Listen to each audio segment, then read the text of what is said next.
lady, make sure you smash on that subscribe button, give this video a thumbs up, and make sure you also watch till the very end.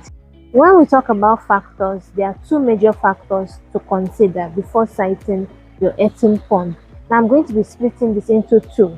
We have the market factor and then we have the production factors. So let's talk about the market factor. Of course, as a business owner, you wouldn't want to site your fish farm in the forest where there is no access to the market, the road network is bad and all that. So when siting your fish pond or your earthen pond, you have to ensure that proximity to the market is very good, right? Taking your products from the farm to the market shouldn't cost you too much. People who are coming to buy from your farm shouldn't spend too much also to come to your farm before buying your fish, right? It's very important because at the end of the day, this will affect your total cost of production if you're taking it to the market, right? And then for those who are coming to buy, they might want to price your fish lower than the actual market value of your fish, right? Because of the distance and the amount they had to spend before getting to your farm. So the market factor is very key. Ensure your farm is not too far from the market. Ensure the road network to your farm is okay, right? Make sure that is all in place. And don't say that it's not possible. It's possible. It's just dependent on what you want. So before you buy your land, ensure you consider the road network. Look for the markets around. Okay, are there markets close to this area? And then you can now make a decision and buy that piece of land. So let's move on to the next one, which is the production factor. Now onto the production factors before siting your earthen pond. Remember, our focus is earthen pond for today. Now the first thing you have to consider is the water table. When I say water table, I'm simply talking about how close the water on the ground is to the surface of the earth, or how far it is away from the surface of the earth. Now when you're siting your earthen pond, you don't want to site it in an area that the water table is very low. That means before you get water, it takes you several meters down or feet down the earth, right? So you have to ensure that you're siting your earthen pond in an area that has a very high water table. And such types of land usually have a high water retention level. So when you want to site your earthen pond, always ensure you site it close to a sustainable water source. Hear what I'm saying again. Sustainable water source. Yes, if you have a stream close to your fish site, that is a very, very good advantage for you. But you can't always depend on your stream. What if it dries up? What if something happens, right? So you always have to have a backup. So for people who want to construct their earthen pond, you have a stream.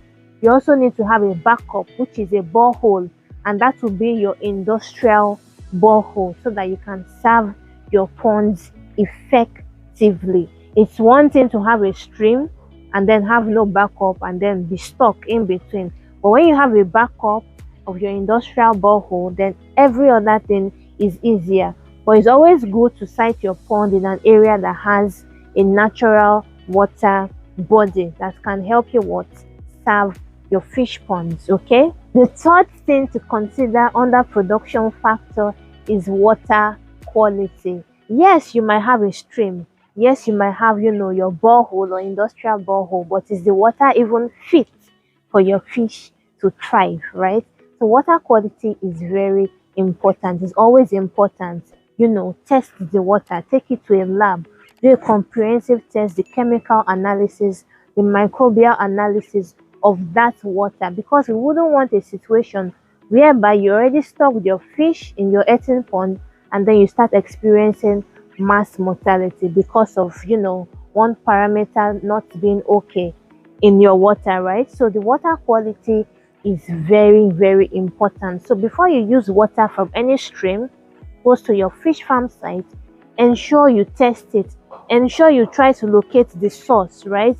Ensure you try to know the companies that are around that area, because if you have companies very close to that stream, they might be passing out their waste into the water, and then you don't know because you've not done due diligence by taking it further, going around and asking, and then you start experiencing mass mortality due to chemicals that has been thrown into the water, and then you are now pumping it into your pond.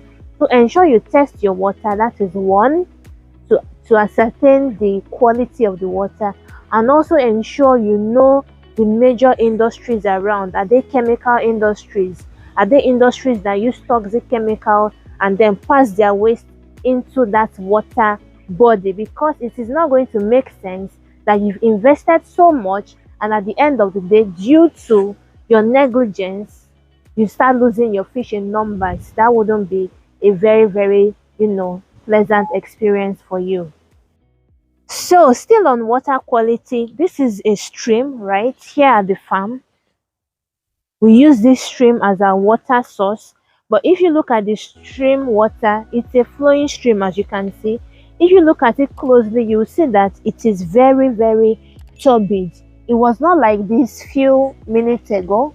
It wasn't like this, but due to some activities somewhere upland, we are having the water getting to be cloudy and turbid, right? And then we had to stop the flow of water into the ponds. So you have to ensure that you're not just depending on your stream water, like I said in the beginning, right? You're not just depending on this. You have to ensure you have a backup, an industrial borehole, to help you serve your ponds in situations whereby you cannot control what goes in and out of the water. Okay, so when you are depending on your stream, checking of your water parameters, you have to have your water test kit on the farm. You check it from time to time. You can't just walk blindly and don't do anything about it. And water is flowing, yes, let me use it. No, you have to test the water daily before using it or pumping it into your pond. So we had to stop pumping in of water because of how turbid this water is. We don't know what is currently happening, but we had to stop it. So once it's clear, then we start pumping in again, though we have to test it again to be sure it is fit for the fish. And this is what I'm talking about. This was the color of the water few minutes back. You can see it. This was the color of the water a few minutes back. You can see this is clearer than the other one I showed you. So this was what the water was looking like a few minutes back. But immediately we noticed this, we had to stop pumping in the water and then hold on and depend on our borehole. So that is just what you have to do. So guys, if you enjoyed this video, please give it a huge thumbs up. Drop a comment in the comment section. Share this video to your family, friends, uncle, auntie.